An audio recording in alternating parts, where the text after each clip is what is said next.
Good morning. My name is Scott Redler, Chief Strategic Officer at T3Live.com. It's my first morning call back. I've been away for over 7-8 days visiting traders and like-minded individuals from all of Eastern Europe. And I have to say, technical analysis is an unbelievable vehicle to break down barriers. I hope they are tuning in today to the morning call, and I want to give them a shout out from their friend from the United States. And thanks for taking such good care of me as the trip was great.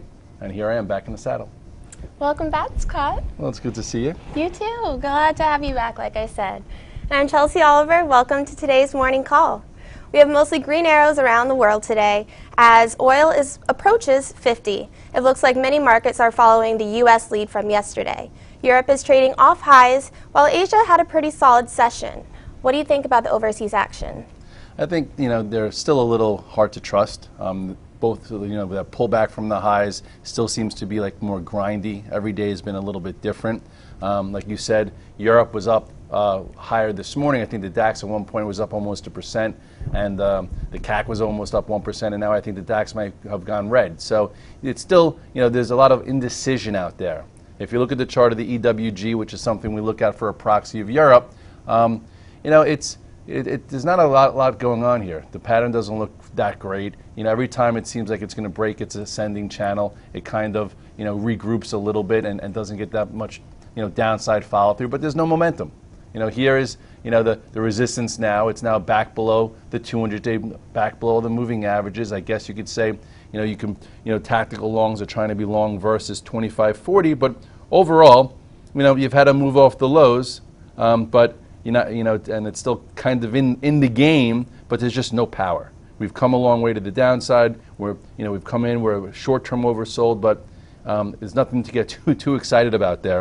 And if you look at the FXI, which is, the Hang Seng almost for Asia, it too, below the 200-day, below the 21-day, this trend broke, before, I would say almost weeks ago. It's coming to another point of reference, and really, the overseas have not been a full headwind where you're seeing massive obsessions about it like you saw back in January, but there has been that much to go on, and it hasn't been that helpful for our markets here. I guess if you could say the FXI, if this were to get a little bit better, maybe from a trading standpoint, it would have to get back above this 32.13 and stay above it. But ultimately, again, there's just not, it's not that interesting, Chelsea. It's just not. Yeah.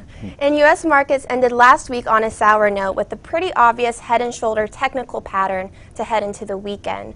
Does yesterday's bounce negate that power of the pattern? People probably were expecting, like I was, overseas, and we finished some of the lessons, and I was like, guys, for next week we have to, really watch that 2037 to 2040 area, because if that breaks, maybe the bears could exert some power.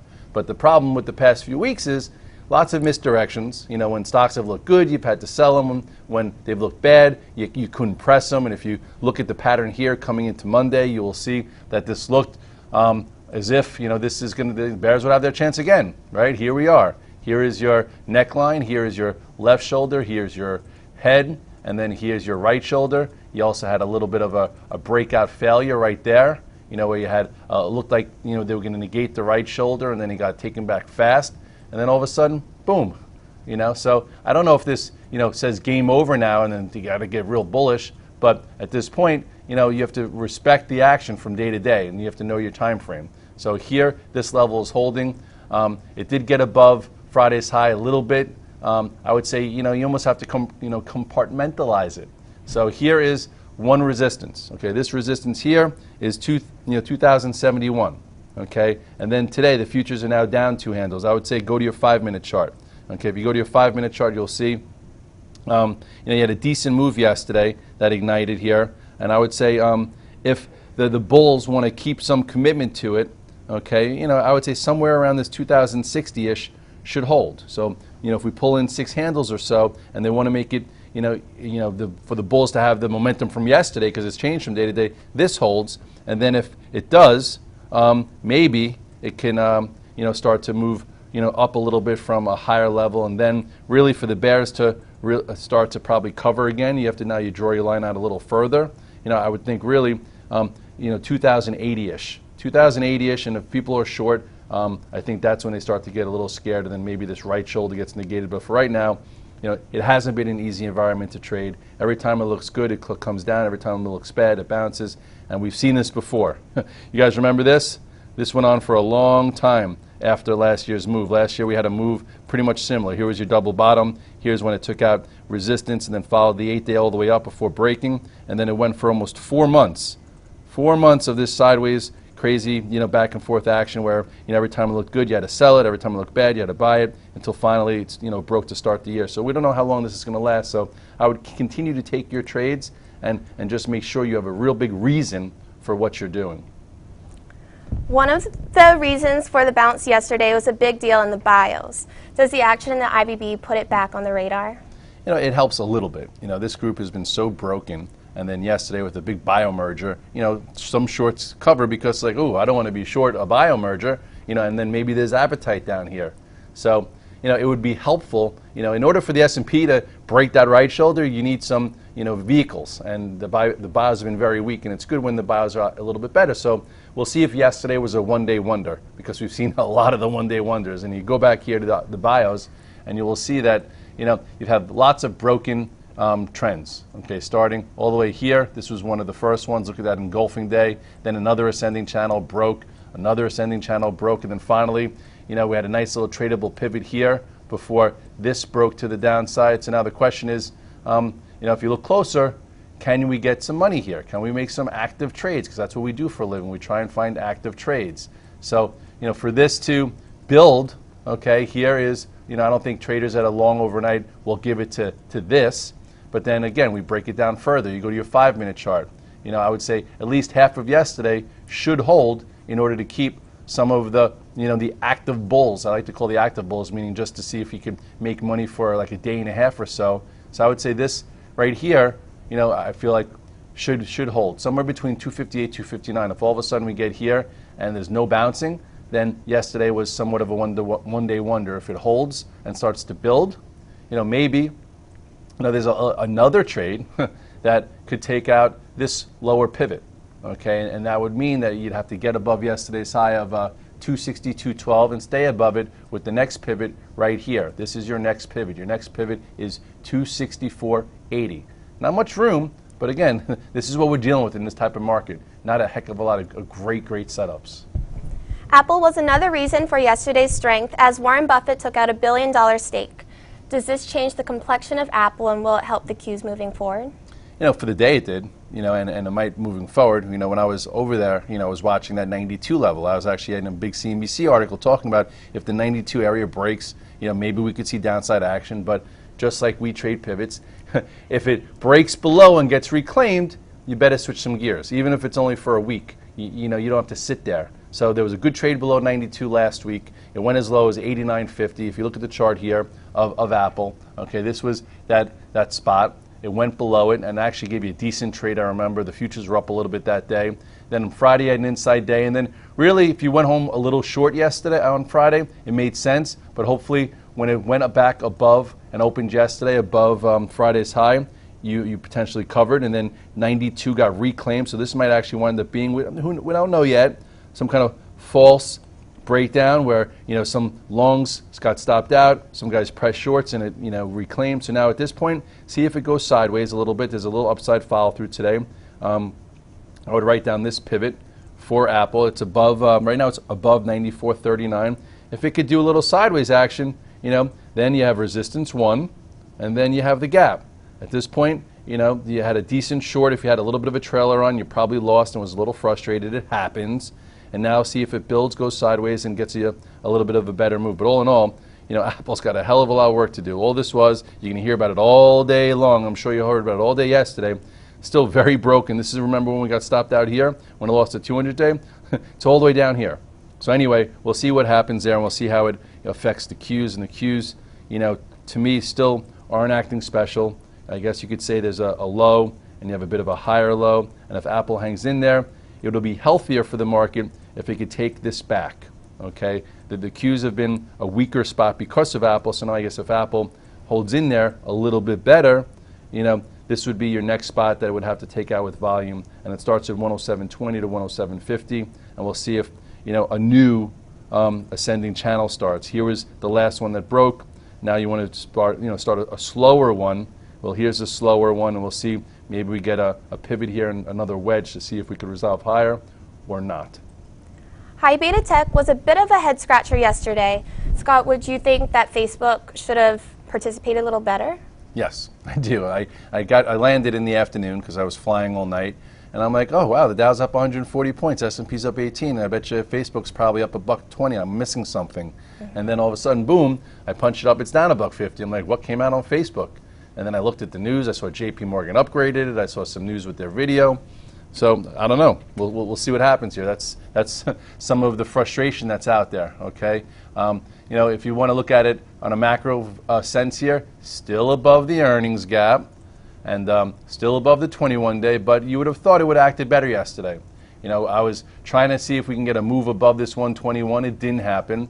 Friday's trade could have got you out of it. I was flat over the weekend in it after trying to be long a few days in here. And now we'll see if it can hold this. Okay, your new point of reference for Facebook is 117.35. I guess we'll see if today if it holds a little higher, and then at some point if it starts to repair, maybe there's some power again. This market is lacking power. Even Amazon, which is one of the better stocks out there, you have to be in there just really at the right time. While I was away, also this took out this prior pivot right here, which was the old high, did it fast, and now yesterday had a small little red dog reversal around this pivot. And then if the market wants to be real strong and make traders happy, it's got to get above 713 and then above 717. And well, actually no, what's that, 722? So we'll see if a new bull flag comes in here. All in all, this is one of the chosen ones. You have the big gap up after earnings, and it's been above the 8-day ever since, but got a little extended. So now we'll see if this could hang in there and continue to be one of the generals for the bulls, but there's not many generals left out there. Now what about Google and Netflix? They haven't acted too special. What do those charts tell you? They've both been in the penalty box since earnings. It hasn't been just a be short every single day because they throw in a misdirection day there. I think Google's pattern is getting a little bit more constructive, a little bit more than where Netflix looks now. If you want to look at Google first, a lot of big money still is trying to build there. It's one of the names that hopefully can be a continued leader for the overall market down the road. Here is big support. Okay, you had your whole after earnings, which it was priced for perfection, right? We were talking right here, would this make new highs? Can the earnings be great? And they weren't. So it came in. But now, short term, okay, for a trader, we had actually a little red dog reversal yesterday. Let me get it a little closer for you now. What's a red dog reversal? Okay, well, everyone should know it by now. After 4 days down or 3 days down and traded below a prior pivot of 723.51, came back above. So some people might have did a day trade there long, or maybe even look to hold it a little bit more versus. So now, you have yesterday's high, which is 732, and then you have this 2-day pivot, and then you have this gap. So I don't know if it's going to have enough power, or the market's going to have enough power for this to get above this and get above this and fill the gap. But there are some micro trades, and ever since taking out the post-earnings low, which gave some a good short, it's trying to build a lower area within this channel, and it might just be like this until next quarter's earnings. I don't know, but all of a sudden, if the market tries to get going again and negate that right shoulder, it's going to need some help from some of its former leaders, and this could be, a decent tactical trade. So that's on my radar, and it's acting better and looks better than Netflix. Netflix, first name to get in the penalty box, after big hole here, broke below the ascending channel, but it hasn't been able to do much. But at some point, maybe this descending channel that it's in, does wind up resolving to the upside. It hasn't yet, but if you're, thinking that Netflix at some point has to come back, here is your new 3-day support. And in order for it to break this descending channel, it's going to need volume. It might need some news. And this is your micro resistance, and then this is bigger resistance. It's not that compelling, but sometimes it pops up. Lastly, before we finish with high beta tech, let's look at Tesla. The chart looks pretty bearish, and it didn't participate really at all. Yes, and that's one of the other things I look at. Let me see what Tesla's doing. If the market's up 150, it's been weaker, maybe it bounced. And it didn't. So, even as I wrote my note today, I'm like, God, there's not really that many things that are standing out that I need to participate in. We need to see if yesterday is another misdirection for today, and maybe we'll know that. Tesla at this point, has a big bear flag.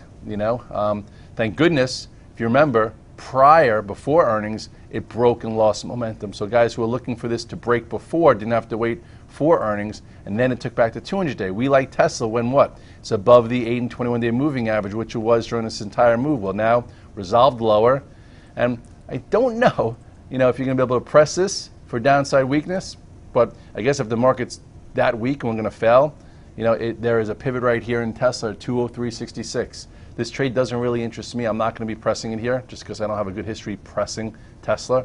But if this starts to go to the downside, I'm sure that overall sentiment will be like, oh, look at Tesla getting downside follow through. People will be maybe a little bit more cautious with other high beta tech names. I mentioned earlier that oil was on its way up to 50. However, oil names have still not reached the highs as they were last month. Do you think that this tells you the market doesn't really believe the strength in oil right now? Yes, you have, like you said, when the mantra in oil has changed. Every month or so, there's a new obsession with it. The first one, when it broke 30, is it going to hold 25? And then when it got back above 30, is it going to go to 40? And then when it was above 40, is it going to go to 50? Well, here we are, Chelsea. We're at 48 and change. Pretty big move for oil. It's been a tradable move for a lot of oil names, but now, you have a divergence here where oil made a new monthly high and the XLE didn't. So I guess it means that people don't believe that it's going to get sustained, that maybe we kiss 50 and then pull in fast and people don't want to be trapped in oil names because of all the old memories. You look here at the chart of the USO, it just as you see here, it is, it made a new high yesterday. It's been above the 8 and 21 day for quite some time. Lots of little tradable moves here. This was like just your last descending channel that had a gap that got protected, and now all of a sudden you're up here.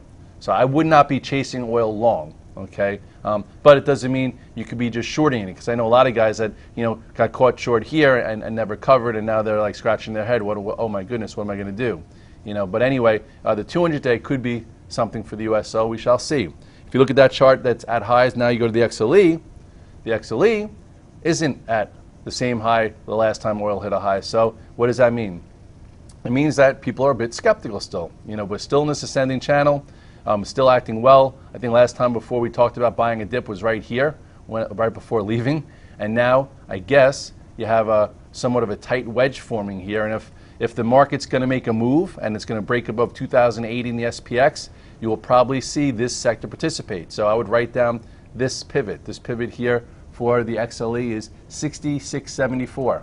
So in order to get back to highs, the door could open if you get it closed above this. So from here to here, it's now reclaimed the moving averages. It's now in a nice wedge, but we have to see which way it resolves. If all of a sudden today we start selling off and oil, which is already off high, starts to go lower and then starts to break to the downside, that'll help fuel the move maybe back down to support and then maybe trigger that neckline. So we have, Chelsea, a lot of things that are taking place real time. So each one could give us a little bit more clues on how to navigate. But again, I think shortening the time frames right around here is a little bit better. Right. And there's some news that George Soros increased his position in S&P and is heavily weighted in gold in the miners. Do you agree with his positioning here for the next quarter? Well, what he did is he actually increased his short position in the S&P, and I think he increased his position in gold. So he's betting against the market. He's thinking, boom, this calamity is going to hit. And just because a big name guy like that does position, it doesn't mean that it has to happen. Do I agree with him? I don't quite know yet. I don't see power in the market. We're in a bit of a range. The economic news isn't great. I don't know how much longer this lasts. There are some spots to do, but at this point, if he could afford to add to his short position in the S&P, you know what? I wonder what he'll do, which might not happen if all of a sudden, this little downtrend here in the spiders gets taken out with authority. I don't know if it's going to happen, but all in all, this could be a descending channel that could get triggered to the upside, and who knows if he'll increase it again and fight a move that potentially could take out, old resistance here. Okay, but there is a heck of a lot of resistance here. Or do we fail today and he gets paid if this little pattern winds up turning more into, this left shoulder, the head, or the right shoulder? I don't know. I'm going to take it day by day. I was very bearish on Friday. I went home flat. I didn't take home shorts, and now I'm back to neutral until the market tells me not to be. As far as the metals, I think, overall, they're acting well, and, you had a few different spots to get long. This was the first move to start the year. It was a potent one when it took back the 200-day, took back the 8 and 21-day. Then there was a decent little trade here when it got tight again, went up to 124, and now it's like struggling here. So yesterday it opened up and came in. If you're very, very active in the GLD, I'm sitting in a call spread that has actually a few more days to see what happens. I bought the 120s here, and I sold the 124, so I have a free play. I'm hoping that this goes higher a little bit, but if this new spot gets broken, you're going to probably see this crowded gold trade that everyone's talking about for higher prices, get a false sentiment move. So here, if you're trading it actively, this is key for me. I think this 121, this 21-day, it's been above it for a while. If it loses that momentum, it's going to be hard to get back above this 124 spot. As it's your first day back, do you have any more closing thoughts on how you'll be approaching this day? Well, before the market closed, I bought a little bit of spiders to participate in a little bit of a feeler. Also, VRX had some news that Pershing bought some more shares, and then also I think Citron went in it. So I think this is the type of things that I'm looking for, like little trades, day-and-a-half trades. The stock has been absolutely annihilated from where it was. So every now and then there's a day-and-a-half spot. Okay, yesterday, it was up, a decent little amount. It's heavily shorted. So I'm not, an investor in VRX, but I took a little home long. It's up 60 cents. You sell a little bit up 60 cents, and then you see whether or not, it can go a little bit more. There's more room there. As far as Apple, I was, I didn't take it home yesterday. I was thinking, okay, Apple closed strong. Maybe there's upside. It was up 90 cents today. These are the type of things I think you can do, instead of like positioning, because right now we're below major moving averages, and like I showed you with the spiders, I'm not sure which way we go. But at this point, on this day, I lean a little bit more long because we engulfed yesterday. Now, if we could hold halfway, maybe I'll get a little bit longer. If not, if all of a sudden today, because all the bears covered yesterday starts to head lower, I'll get out and then maybe see if I could reposition the other way. But all in all, Chelsea, there's like smaller things to do at this point. Earnings season is almost over. We're heading into the summer. Actually, I'm hoping we get a volatile period, because if we get stuck in this range and we stay here through the summer, you better believe I'm going to be doing a lot more swimming, biking, and running than over-trading. And that's the last thing traders want to do, is over-trade. So we'll figure it out. My note is back on track, so if you hopefully enjoyed Cooper's commentary, I love his commentary. I read it every day. I know Robin the Black did a lot of the morning calls. Sprawlings did the recaps.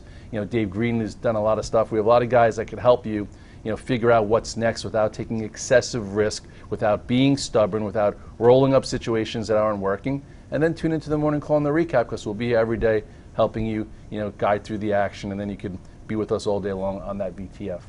Great. And that is all from us this morning. Everyone have a great trading day.